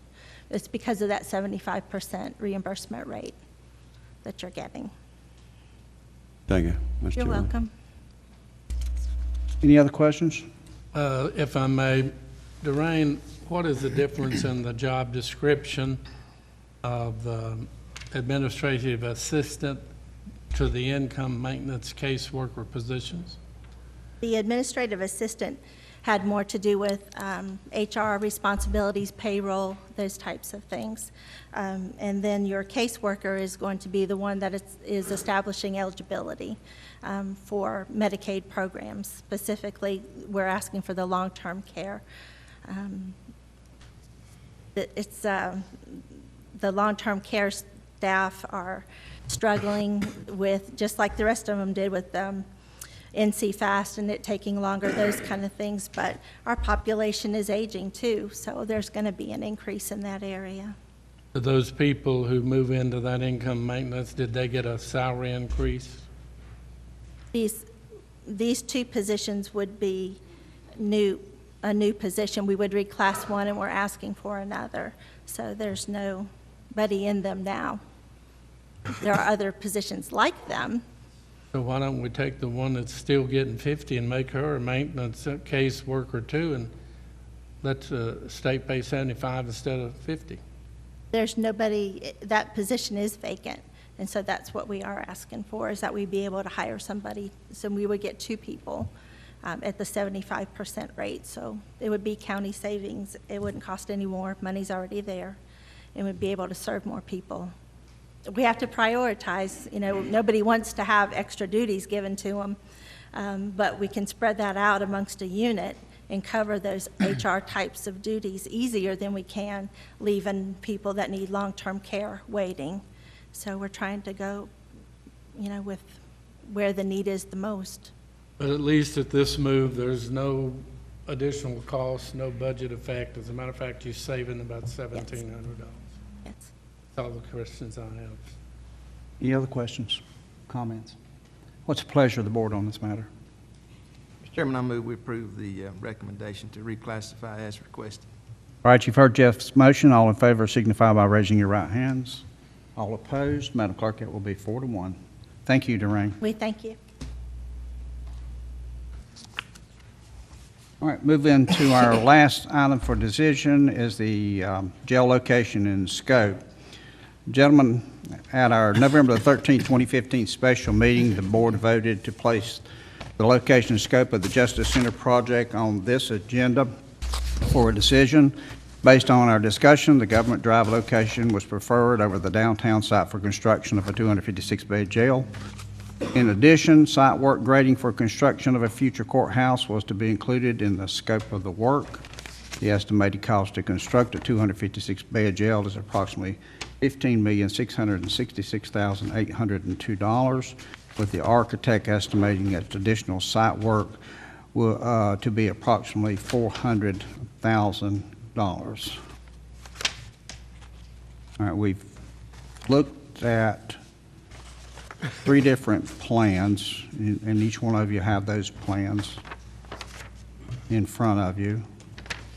So at this time, we can open this up for discussion or comments. Mr. Chairman, I think Maynard made a good point the last meeting about it's not meeting, the jail, if we don't build it downtown, is not meeting all our criteria, namely safety and transportation.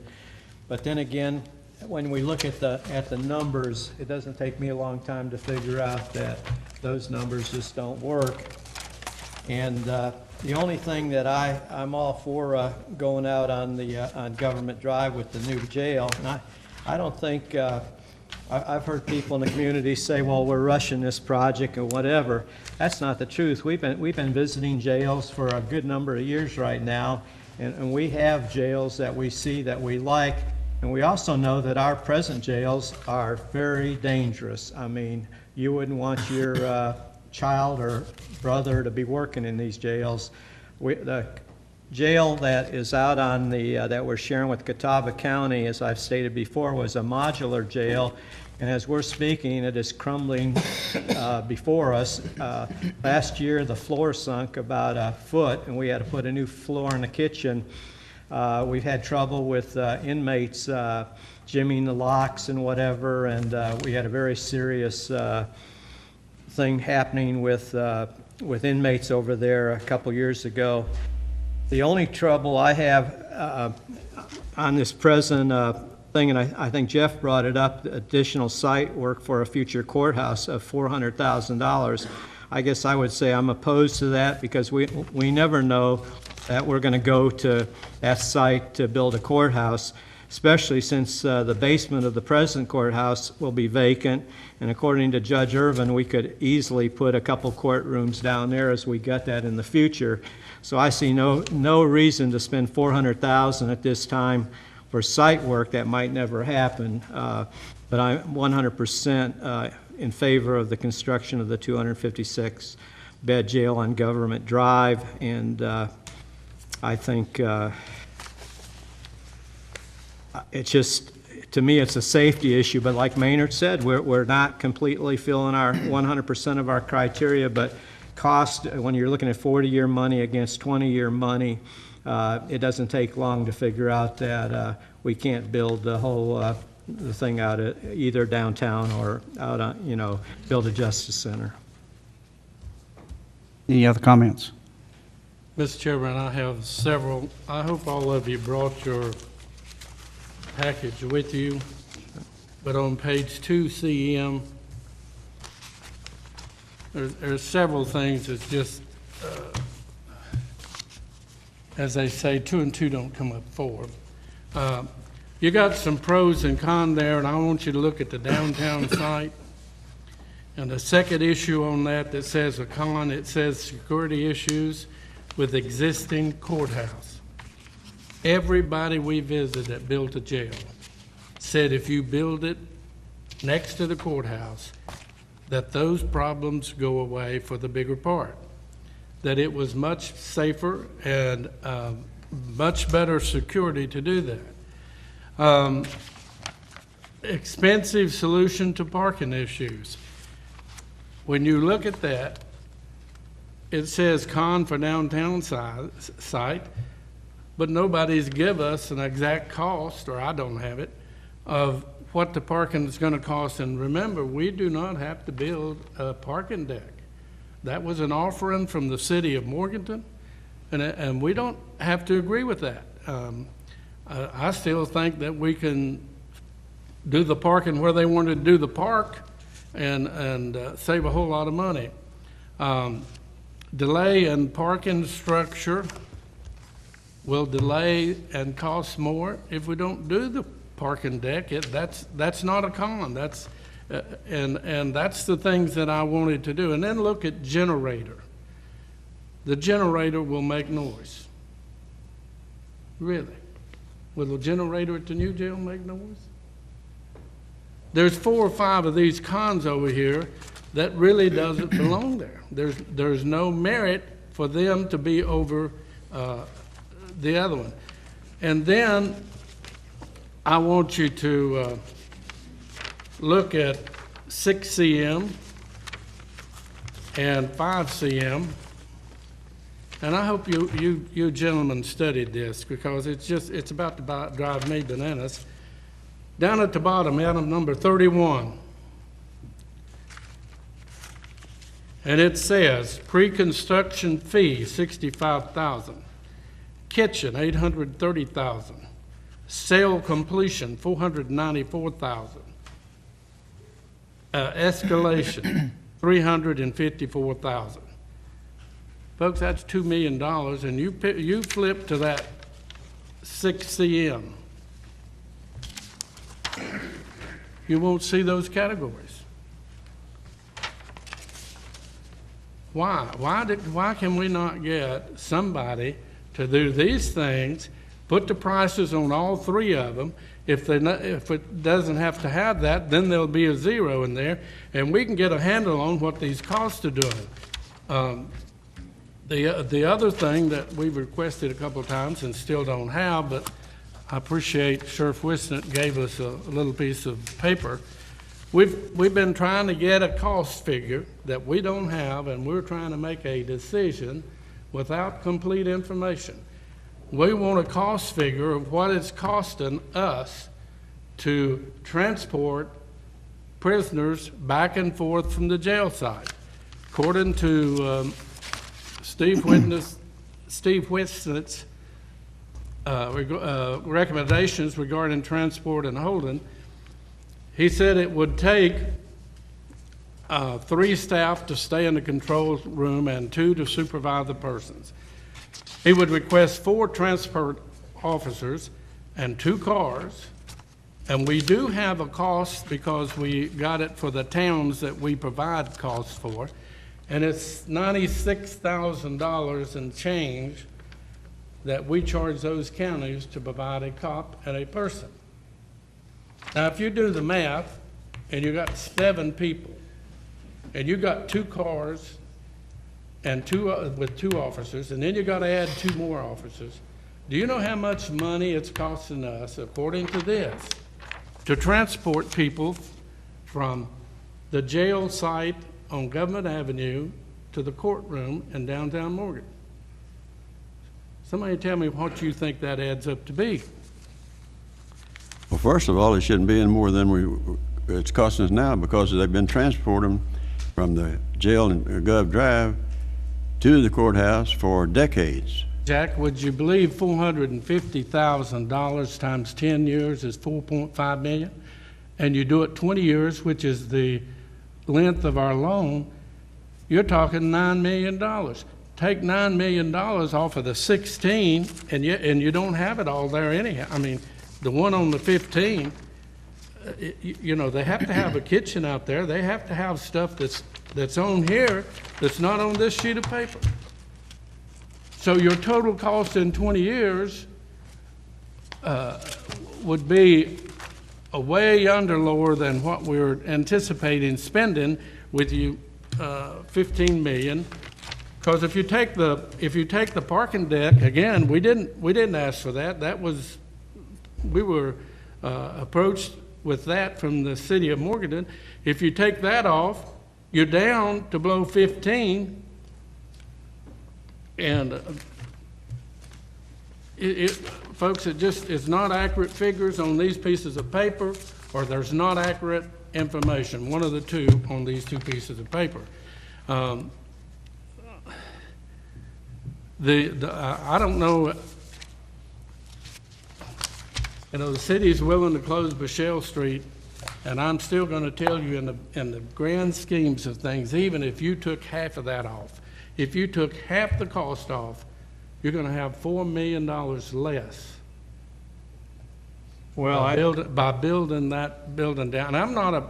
I'm just trying to get information, folks, to make a decision and not have all the facts and figures we need to make a decision. It's not good stewardship on our behalf. I'm not ready to vote on this issue. I think we need to find out. I'd like to know where the figures for the kitchen.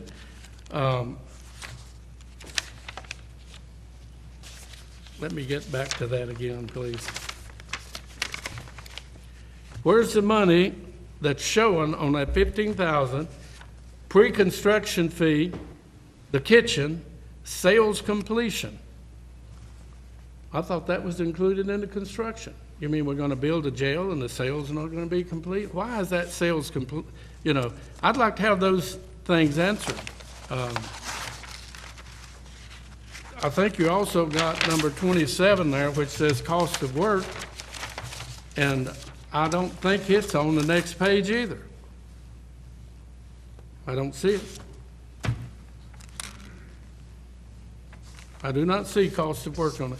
We've got over 2.5 million on 5 CM that's not even listed on 6 CM. Mr. Chairman. Where it is. We had a workshop. The architect was here. The questions could have been asked then. He's not here this evening. From the workshop, it appeared that the board was ready to make a vote and move forward. Again, all any vote tonight would be is tell us what project and what location.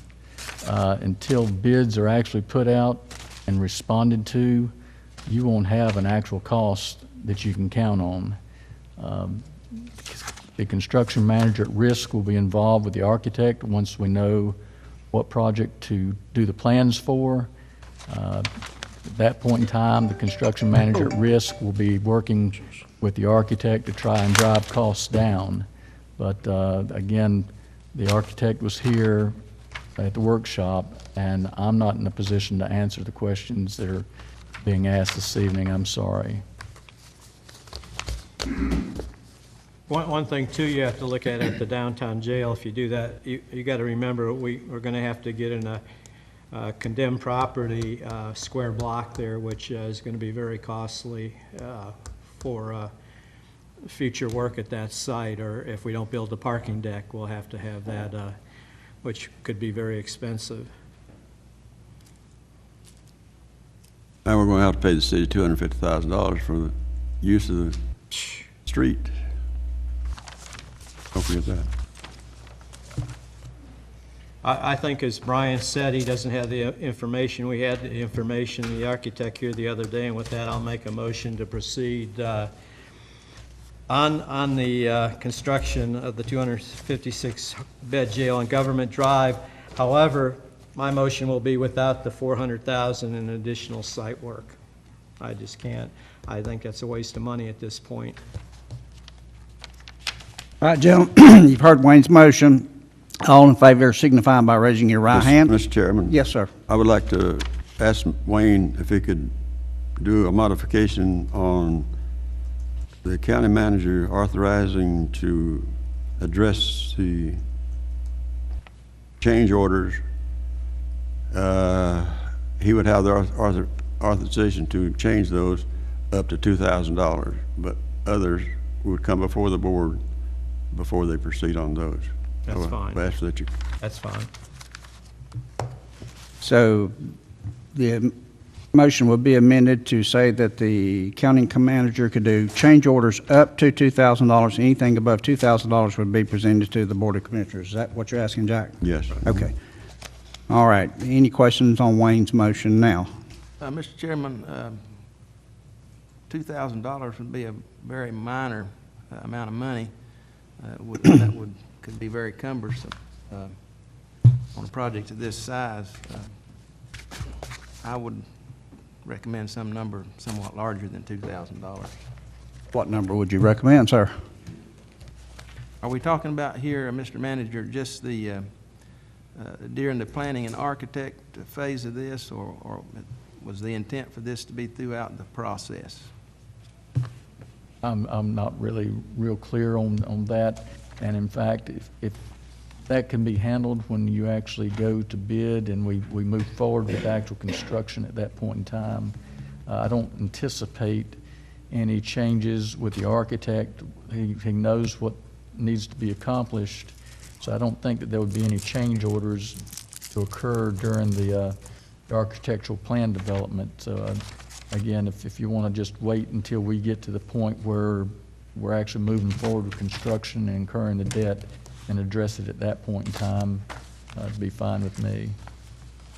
But then again, too, when we did the higher education center down there, every change order came before the commissioners before they proceeded with us.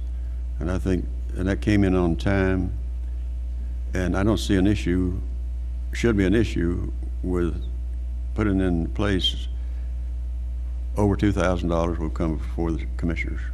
And I don't see there should be any problem with that. That's fine as far as my motion goes. Okay, the motion before us is, from Wayne, is to construct a 256-bed jail on Government Drive. Mr. Chairman, I'd like to make an amendment to that motion. I think it behooves us to find out the discrepancies in these numbers, and I would ask you to postpone Wayne's motion till our regular meeting in December and give our architects to justify these numbers. I think we said at the last meeting, we're going to vote this thing up or down. And that's the feeling I got from that meeting. I think we discussed that, and when we left that meeting, we said up or down. This information has been available to the commissioners, and I've gotten, I don't know how many drawings, emails, comments, meetings. I don't know how many times, how much time we spent on this to have your questions answered at those meetings. And now we still have questions about it. I don't see how we could come up with, we have questions now. We should have brought them out a long time ago. Well, we had a lot of meetings, a lot of Jack, I didn't discussion. get this till we got to work session. You didn't either. Well, I don't know. With the information I got, it looked pretty sound to me. I think we had ample time the other day to discuss anything, and I think Jack Hemphill was willing to stay here till midnight to answer all our questions, and the questions were not asked at that time when we had the opportunity to. And this thing needs to be voted up or down. Whatever you vote for, that's what you get. If you don't want to vote for it, that's fine. My motion stands, Mr. Chairman. All right, the motion from Wayne is to approve the construction. Good correction, point of order. You Go ahead, have to sir. vote down my amendment before you vote his. I haven't heard your amendment yet. I did. Do you have an amendment? What is your amendment, Maynard? Would you read it, Madam Clerk? It was to postpone the decision to the regular meeting in December to give the architect time to justify the numbers. Sounds like a separate motion. It's basically a motion to table until the December meeting. You would vote on that one first before you consider. Well, I'll accept that for a motion to table, but that wouldn't have, his amendment would not have been an amendment to his. Okay, so do you want to make a motion to table this then? That amendment would be in order. Do you want to make a motion to table this to December? Either way. Okay. All right, the motion before us now is to table this matter. You can't have a motion on a motion. It has to be an amendment. No, you can't have a motion to table, because motion to table takes precedence over the motion already on the floor. That is correct. The motion to table does take precedence. Maynard? Go ahead, vote. No, sir, I'm not going to vote until you are completely sure you want to get information, and I want to make sure that you get information, so your motion is correct to table so that we can get more information for you. So be it. Okay. So the motion is to table this matter until December. All in favor of tabling this matter until December, please signify by raising your right hands. All opposed, raise your right hands. The motion fails. Now we're back to Wayne's motion. The motion before us is to approve the construction of a 256-bed jail on Government Drive and to authorize the county manager to execute change orders in the amount of no more than $2,000 with the architect and contract for the additional site work. You didn't add the, that we're not going to do the $400,000 worth of site work. That was part of his motion. Well, actually, this, Mr. Chairman, if I might make a comment. Yes, sir. This item number 2 that was in the suggested motion, it appears, as I read it more closely, really only address the additional site work. So Yeah. perhaps we could just remove that item, take Wayne's motion, and stop right there on Government Drive with no additional site work. That's acceptable.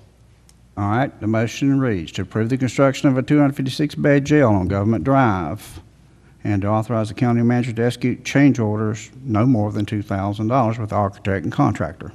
No, sir, we Oh. forget number 2 altogether. You want to forget number 2 completely? Yes, because it appears that it's only applied to the additional site work anyway, and we've taken that out in number 1. Okay. Let me back up one more time.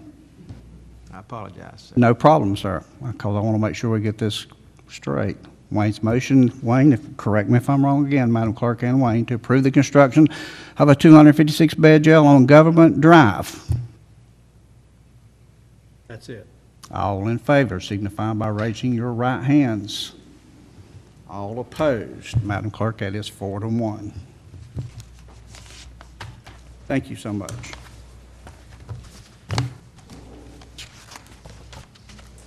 All right, moving on to reports and comments. Let's start with County Attorney. I don't have any comments this evening, Mr. Chairman. Wayne? None. Maynard? 2 things. I'd like an update on if we got any response for the wildlife shooting range. I haven't been updated on it in a couple of months. And the other thing, Mr. Chairman, if I'm correct, we'll not meet again until Thanksgiving has come and gone. And I'd like to wish all the citizens of Burke County a happy Thanksgiving and a safe Thanksgiving. Okay. Jeff? I don't have any comments, sir. Jack? I'd like to bring up another thing. The History Museum asked maybe we could consider a way to let them use that old garage over on Meeting Street. Has anything been done on that? That'll be on your December meeting agenda. So what? Be on December meeting agenda. Okay.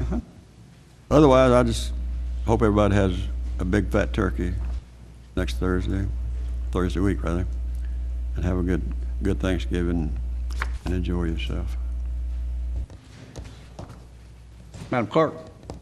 Thank you, Mr. Chairman. I would like to, on behalf of the board, invite local pastors, preachers, fathers, rabbis, and other heads of religious organizations to participate in our regular meetings by opening the proceedings with an invocation. If you would like to do so, please contact me at 764-9354, or you can reach me by email.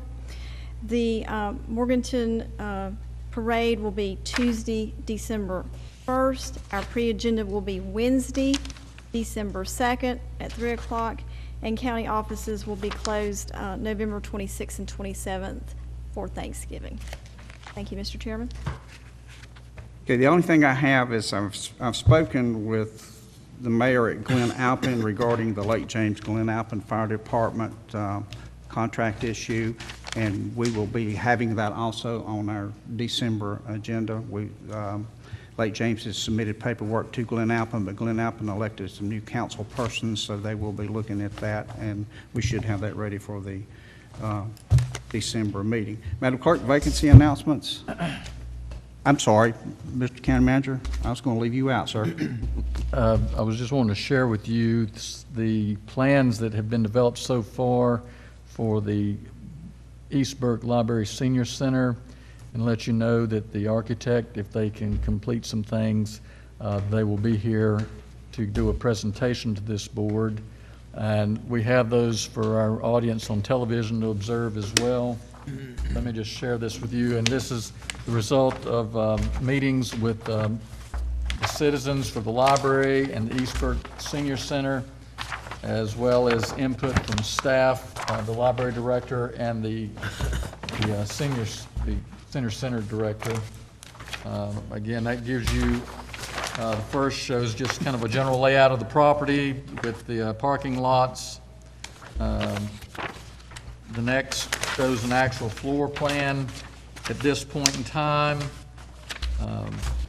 Square footage is approximately 16,500 square feet. And then the third page there shows you a rendering of what the elevations may look like on all four sides. But again, the architect hopes to wrap a few things up and get us some additional information and do an actual presentation to this board in December to see if you're in agreement with what has been planned before they go to the next stage.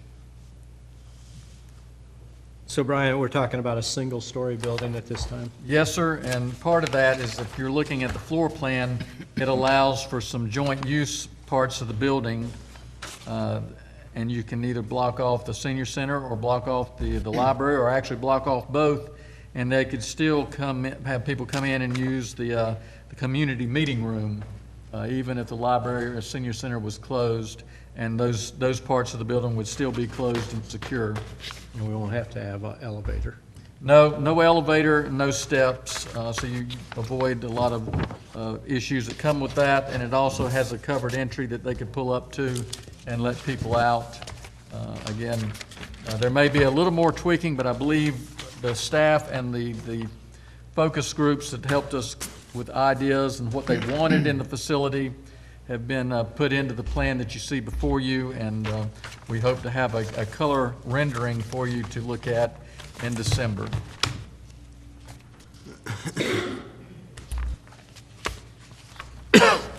When are we going to decide how to pay for this? In the near future, sir. I think we're going to have to, whenever we talk about what you're going to do with the jail project, some of the discussion back in the workshop was that we would pay for this out of fund balance and monies that we've set aside in the capital account for this project. The finance officer, I think, is still here, Mr. Imes.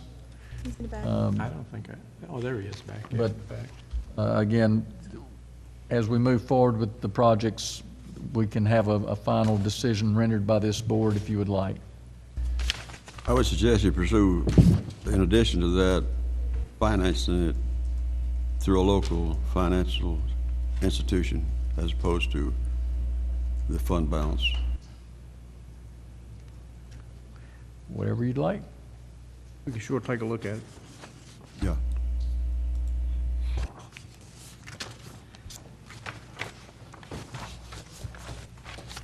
To me, a fund balance is for emergency.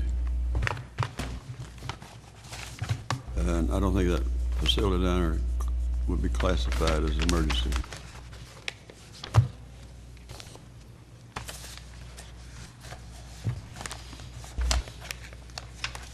I expect, Mr. Chairman, we'll look at several options.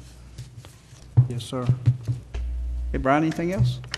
No, sir, thank you. I'm sorry that I'm went over there, my head's. Okay, vacancy announcements, Madam Clerk. Thank you, Mr. Chairman, members of the board. We have the following vacancies on county boards and committees: the Hickory Regional Planning Commission, the Adult Care Home Community Advisory Committee, the Council on Aging, Juvenile Crime Prevention Council, the City of Morganton Board of Adjustment for the ETJ, City of Morganton Planning Board, ETJ, Voluntary Agriculture Board, Burke County Board of Adjustment, and the Burke County Board of Health.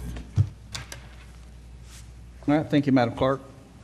Gentlemen, we do have a need for a closed session to discuss threatened or pending litigation, to preserve the attorney-client privilege, or to discuss economic development matters, and to discuss personnel matters as authorized by North Carolina General Statute 143, 318.11, A3, 4, and 6. And I would like to invite the BDI Director to join us in that meeting. Let's take about a 5-minute, give me a motion first, please. I'll move. And let's take about a 5-minute break before we go into closed session. Anybody got a birthday?